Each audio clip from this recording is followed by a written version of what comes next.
Hey all, Ed here, community leader at Persona, and I'm super excited today to speak with Khawar.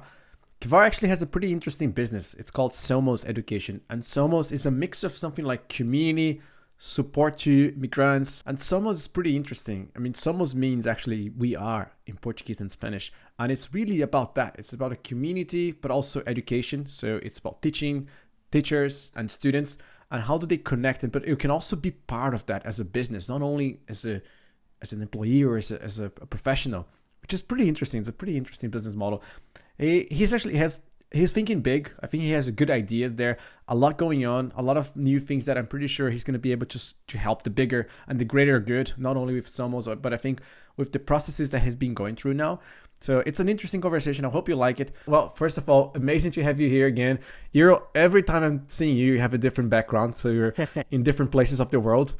Well, so it's great to have people like that really truly enjoy, places and being everywhere. And I'd love to hear, more. I mean, maybe get started with like, who is Khawar? What have you been up to? And then maybe talk a little bit about your business. Sure. So thanks so much, firstly, for the invite here and, of course, the introduction. So as you mentioned, my name's Khawar. I'm the founder of a social enterprise called Somos, which I've been building on the move over the last year and a half. So we are a all-in-one digital toolkit empowering language teachers to both earn and live well. And really at the heart of the vision is all about helping language teachers build direct and meaningful connections with their students. I'm semi-bootstrapping the business, had some community support. And so part of that was structuring it, I guess, in the most efficient way in terms of cash flow, and then also trying to make that as much of a learning experience as possible. So as part of that, I've also been building on the move and moving around, and also getting to know about different language rights movements, which I'm sure we'll talk about is a huge part of the business. So right now I'm in Albania, but the journey's taken me all sorts of places. That's amazing, man. I mean, thanks for that. And I mean, before we even get into Somos, because I'm super curious about the business model as well and things that you're building there. You come from like a background that really cares about education, right? Because I mean, I've seen some of the stuff you said, like you're doing with, charity and other things. Maybe do you want to share a little bit more about like what was your life before Somos? Sure. So I had a bit of a mixed career. I prior to Somos, I ran an organization called Apples and Pears for 8 years in London, but I was the voluntary CEO, and I ran that alongside a business career. But Apples and Pears basically was really important to me. I think partly in terms of experience, but I think connecting me with parts of London that are really important to me because of my own sort of personal background. And so what we initially did was we gave grants to primary or elementary schools to run family trips at the weekend. And I'm a great believer in sort of creating space for people to build what they want to build. And we thought trips were a great way of actually inviting lots of different groups to engage with one another. So in the end, that really basic concept had lots of applicable uses. So we had a program, for example, for refugees to settle into the UK. So we might pair them up with a family from London or several families from London, and they'd get to know each other over the year. And then also practical things like how to use public transport.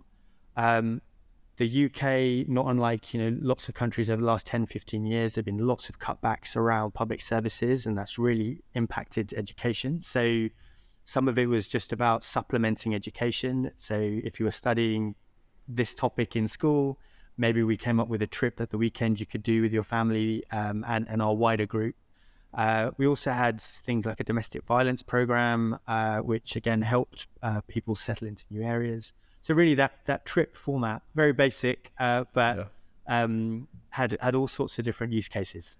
That's great. I mean, I love the fact that you mentioned trips because, I mean, you've been traveling a lot from what I see. And one thing that we usually learn so much from is when we travel, both because we're out of our comfort zone or things we know, plus we're experiencing something new, either culturally, either something that we haven't had before.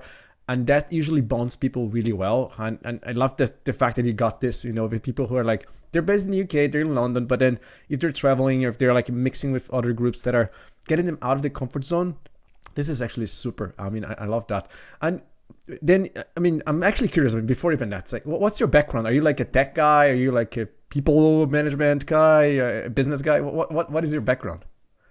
So lots of different things, and critically not tech before this. I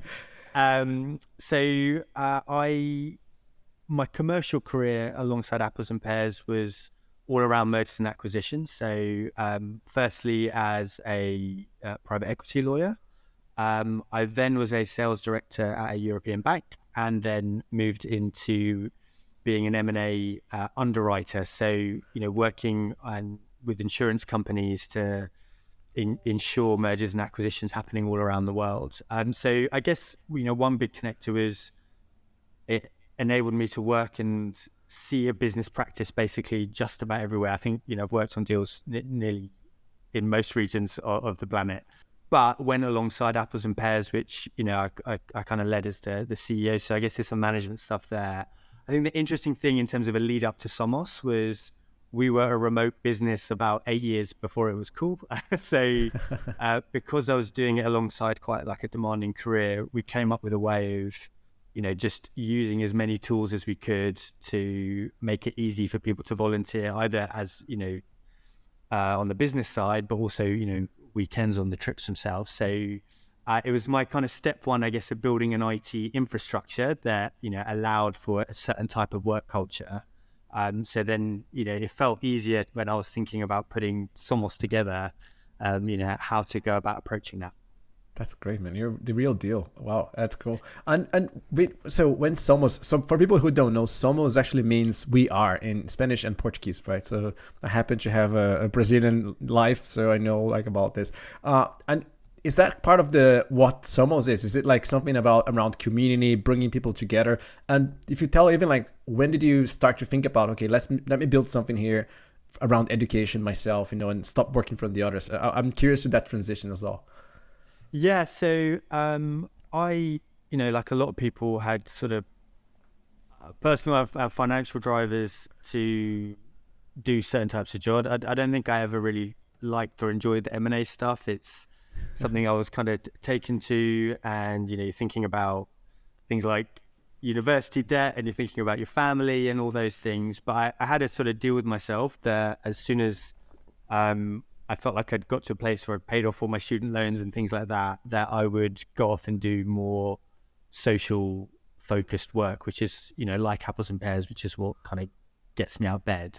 So that was like February 2020. So it's really easy to quit, but then obviously certain things happened. I was planning on taking some time out to figure out what I was going to do next. I think assuming there was going to be some kind of social venture that I was going to come up with.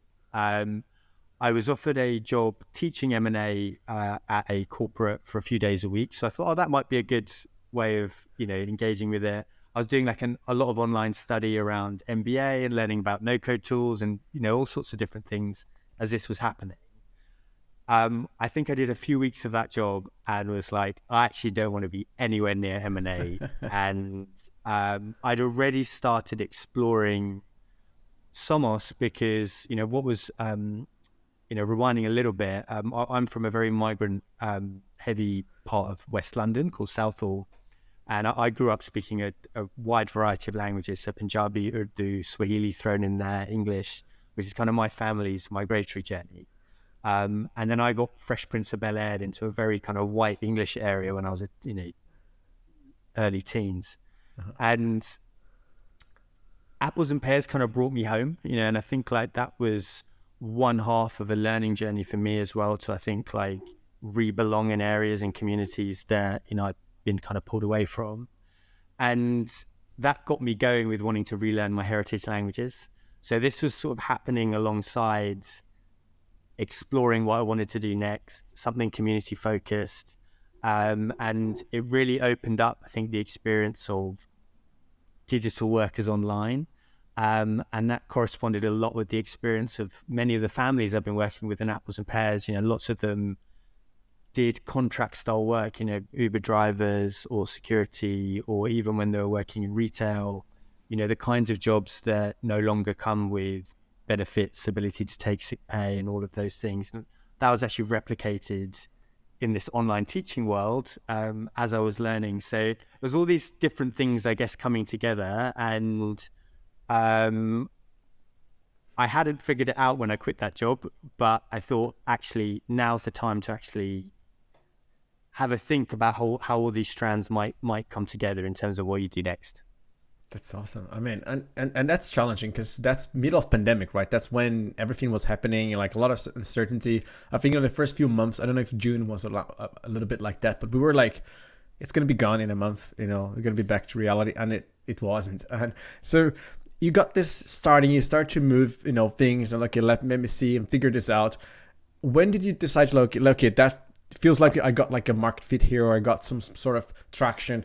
Did you have like a point where you like realized this was happening, or you're like, okay, that's I think it's getting to the right direction now, let me go all in this, or like put more energy in this? Did you feel that time coming, and what was that?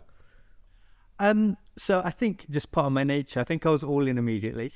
So, and I think, I think where I'm comfortable is you don't always need to know the solution there and there. So I think one thing that was very clear is that there's a heap of problems here. There's something around worker rights. There's something around languages. There's something, around how all these different things connect. And I think there's definitely something around technology and the role it maybe should play in terms of helping with inequality, and the one that maybe it does and has over the last 15 years. So I knew I was all in trying to pull those things together, and it was just a question of, right, okay, well, how are we going to get into those things? I'd loved doing my online MBA, which I think really opened up some of the possibilities of technology. I think Apples and Pears was a good start for me because, we had things like a WordPress website that, I managed and did lots of. So I'd been learning lots of things, obviously miles away from kind of what I'm doing now. So part of me was just really all in on the learning journey because I thought this is a great thing to explore. Because of my background, I think in terms of M&A, like things like legal, tax challenges, operational challenges of a global business felt less daunting because, at least you've got an idea of who to ask when you've got problems. You're not going to know all the answers immediately, but there's things to, think about. And yeah, just that kind of social thing. So all I committed to at the beginning was getting to know customers really and just figuring out, who are they and how's that going to happen. So I started with the language teachers, and rather than committing too heavily to a product at that point, I just started a community for language teachers to get to know them, speak to them, see whether any of my, I think, perceptions of what might be happening behind the scenes and what I'd researched was real. And, that started happening sort of towards the end of 21, early 22. Awesome, man. That's great. And then what did you do then? Because you found out, like, I think it's great that you did that. I mean, I'm really obviously a little bit biased as well, but I'm a big advocate of communities and, trying to work with, multilingual migrants and all of this. So that's kind of my background as well. But at that point, you probably identify a lot of pain points from them. And you're like, how do I get these people in? How do I get them, and support them? Do you have like a clear value prop that you share with them? What's in it for them? Like why should they join, and what's in it for Somos and this community? So initially I just set myself a target of get 50 teachers from as wide a range of countries as possible.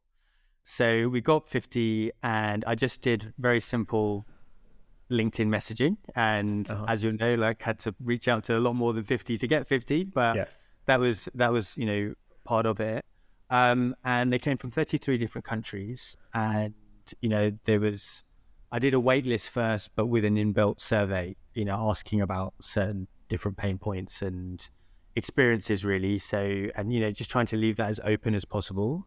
So as with like a lot of things, themes started coming out. I think the other thing as well is I was also brushing up on my heritage languages, moving around. So I was relearning some Spanish, using some of these platforms as well, and just chatting to the teachers that I was actually using. And you can easily focus, I think, on things like, how these platforms work and what that means in terms of getting students and all that stuff that is pretty obvious when you look at it from even just two-dimensionally.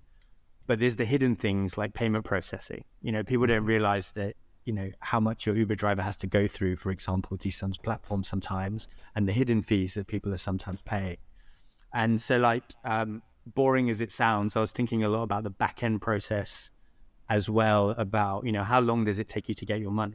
How many extra charges are. So when someone says it's X commission, what are you actually really taking home? And I think those kind of conversations started coming out. So that felt, I think, a bit more somewhere I could use my experience a little bit. One, I think, in building something a bit more community focused,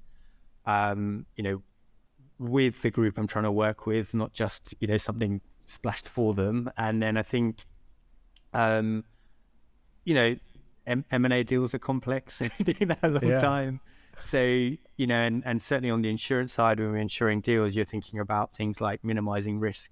So, I think it was then well, how do I take some of that methodology and apply it to here? And how can I take some of the risk away? And obviously for Somos, but also for the teachers, and build that step by step. And that's the process, obviously, we're still going through. It's still a very new business.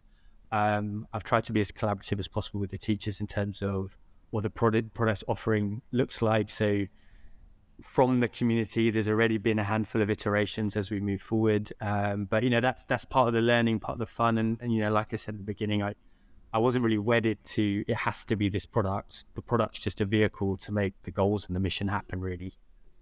Yeah, that makes total sense. And there's one thing that you said that maybe people take it for granted, and it's the fact that you had to deal with the complexity and make it simple for them. So what's my real take here? What do I make out of this? And you have to figure out how do I deal with taxes, processing fees, and all of that, so that it's easier for them to understand. So sometimes people just think just show off, show the numbers, and then they'll come or whatever. They'll figure it out. And if you make it hard for them to understand, it's super tough. The people just what? It's too complicated. And making it simple for them, it's super. And there's one thing that you also mentioned, this kind of validation, right? Because you're bringing in teachers from everywhere, and there's some sort of validation. You want to make sure that they're real people. Is that I'm not trying to get my free ad here, but is that how you found out about Persona? Or were you looking for how can I validate people that are coming into my platform? Or what was that process for you to first think of this as an actual challenge you had to solve? Second, even finding us, how did you find Persona? So it's a really important question, actually, and I think the use case for us is pretty critical, because alongside the teacher interviews, I spent a lot of time on YouTube comments and Reddit forums looking at the experience of people teaching online. And obviously, as the pandemic has gone on, more and more people have been looking for ways to earn money online. So there's all these forums where people are asking, how can I do it? And language teaching is something obviously that comes up often. So that's where you see a lot of the unofficial reviews of many platforms. And safety came up a lot. And I think not just, in terms of, is this a real person, but also their behavior when you get there. So, and sometimes the pay is so low. I think particularly depending on which country the teacher is based on, certain types of consumer can really exploit that, So I think particularly from women, I read some really awful reviews about some of the experiences female teachers had to go through, with students. So I was thought right from the beginning, we need to make sure that there is a way of verifying, who we're dealing with. And of course, it's comfort students want as well. I think the other thing as well was, I guess a bit more kind of practical, is that I'm kind of unconvinced by some of the network effects of some of the big marketplaces in this space, because they've got, in some cases, millions of students, thousands of teachers, and then they're not taking new teachers on. So that gives you something to kind of think about, that something's going on there, and maybe actually drowning the platform with any consumer that wants to sign up isn't really a great experience for the teachers or for the students that maybe aren't there, so it can get quite spammy. So, I was thinking, well, how do I actually create some friction in terms of joining the platform in a way that is acceptable again to the kind of wider goals. So I was looking for verification software that was easy. I think, so at the moment, because we've gone through a bit of an iteration again, so the teachers that'll be on the platform and are able to market themselves and host communities for students, they will go through Persona and it will be marked on their profile that they've been verified. And so any student looking to join will have that. And I think, as we haven't quite marketed out to students just yet, because we've been kind of focusing on the teacher side for now. I think over the next few weeks, as we get into that process, we'll then be looking for that for students as well, because I think it's just helpful. There are some challenges to it. And I think one big development that means a lot to me over the last few weeks is one of the real big goals at Somos is around supporting refugee and migrant rights. And my team are all refugees in limbo. So we have a specifically designed process for hiring them, paying them, and including them in, and how Somos operates. And hopefully as we grow the business, that's how I'll be, growing the team. But there's also a huge opportunity for refugee teachers, particularly in limbo where they are stuck in countries where they can't otherwise work, to have remote work as a way of, surviving really.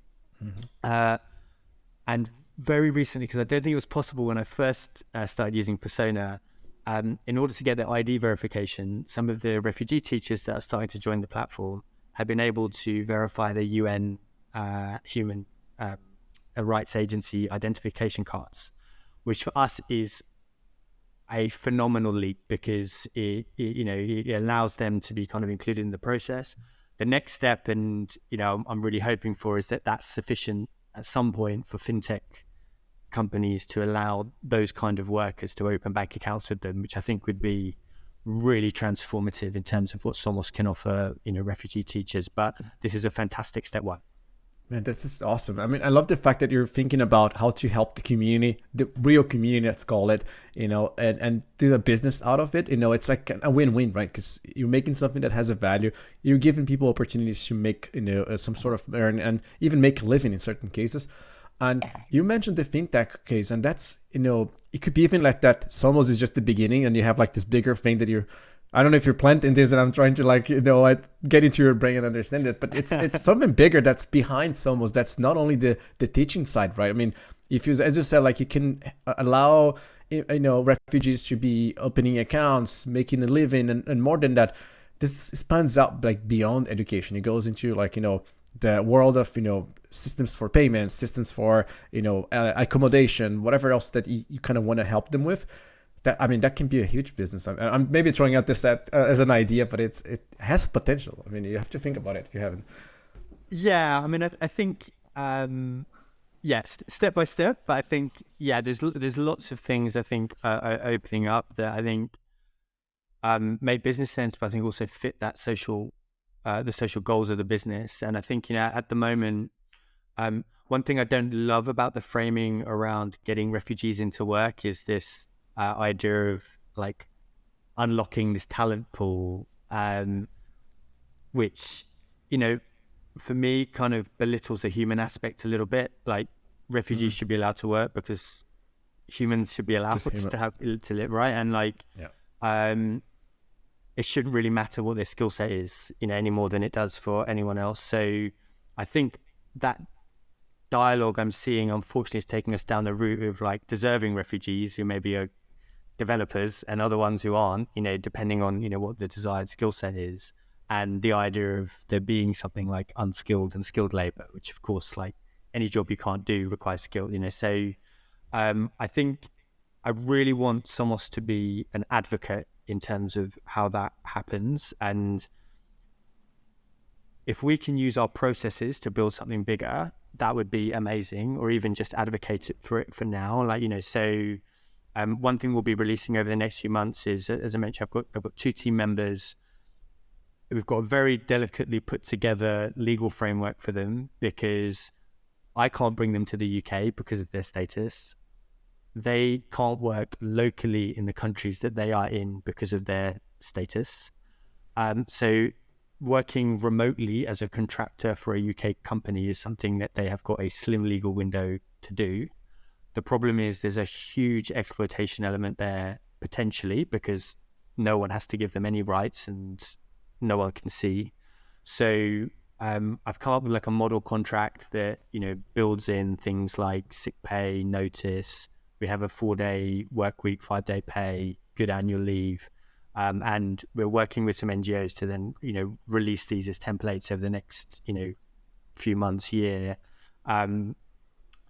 to kind of talk about these things and then build them into processes. So it may be, as you say, I think just around legal protections, payments, that there's other aspects of this business when there's more than 3 of us that maybe we can tackle, because it is really important. For me, right to move is the most important human right there is, because it's the right to survive. And I think like we've already got around 100 million people displaced, either internally or externally at the moment. That number's only going to get bigger at a time where we've got very authoritarian border control all over the world. So something, has to give. And I think businesses have got a really important advocacy role and products and tools role to kind of support and make that, better for people. Yeah, this is such a delicate and yet important topic, because as you mentioned, obviously there's the fact that you don't want to just label them as like, oh, because you are a refugee, you're going to put you in this label and then therefore this is what happens. But as you mentioned, there's a lot of lack of support structure. Even if I say I want to hire someone to work for us here at Persona who's a refugee, how does that work? If I want to hire this person remotely, what's the process like? I don't know if there's a clear understanding for most of the businesses, and there's probably a huge benefit in them supporting others. It's getting to your point, like it's just making sure that they're part of the pool of talent that they can tap into. It's not just because they are refugees, but because I can extend my pool to them. So that's like a huge win if this is something that you hopefully as you kind of expand your business, this becomes like something that you can add as a value, even if it's like sharing through NGOs or whatever. This is great. I really like this a lot. A funny story. I mean, completely unrelated, but related somehow. Back to the fact that I'm an immigrant. I'm living in a different country from where I was from. So originally, and I was known European for a lot of years that I was living in Europe, and I could not donate blood because I was not European. They essentially had a rule: if you're not European, you cannot donate blood. And then as soon as I got my European passport, the next day I could go in and donate. So I mean, I'm a human trying to help fellow humans, with donation of blood. But because I was not European, just in the paper, I could not do that, even though I was living abroad for several years. That's just like one of the examples back to what you said, like sometimes the paper makes the decision whether like you are or not eligible for something. So it's a huge, I think it's a big thing to educate people around that and just make them more aware of it. And I think it's great that you're facilitating this, even if it's through your startup now, but maybe in the future you're going to be helping fellow startup founders to expand on that. So that's really good. Yeah. Awesome. Thank you. Yeah, and Khawar, so before we wrap, I mean, I would love to get people to continue to follow your path and your journey. I mean, where can people find you? Is there a place that you prefer them to follow you? Maybe they want to join in Somos, they want to get to know better. What's the business behind it? What's the what are the links or places people can find you? Sure. So our website is somos.education, which introduces obviously the product side of things, but also a lot around how we think about languages, how we think about co-ownership, and how we think about impact, and soon how we think about hiring. So, we'll be putting a lot around refugee hiring there as well. So I think if anyone is a business and they're looking for organizations to work with, we'll be recommending hiring partners that are NGOs that work with refugees, help train them, and get them to employment readiness to work with companies like Somos and others. So we'll be definitely sharing that as a resource. Otherwise, underscore Somos Gram is our Instagram account where we're getting a bit more active, and we'll be launching our YouTube in a few weeks' time, which is also somos.education as well. Nice. That's great. That's great. That's good to hear, man. I mean, congrats on the business. Congrats on the efforts, Thank like in you. everything that you're doing. For you and the fellow community, really appreciate that. And obviously, you're part of the community as well in Persona. If people want to, join in, tap into your expertise there, feel free to join. And thank you so much for your time again. And best of luck. Enjoy the weather that I'm pretty sure is better than here where I am. So I yeah, won't man. brag about it. No, but thank you so much for the invite. Really appreciate it. Yeah, no worries, man. Thank you. And if you do like this conversation, go to withpersona.com/community. Make sure you join us. We have a pretty cool community going on. It's a lot of conversations, people who are building interesting businesses, and they're open to connect and share some of their wisdom and their learnings. So yeah, I hope to see you there.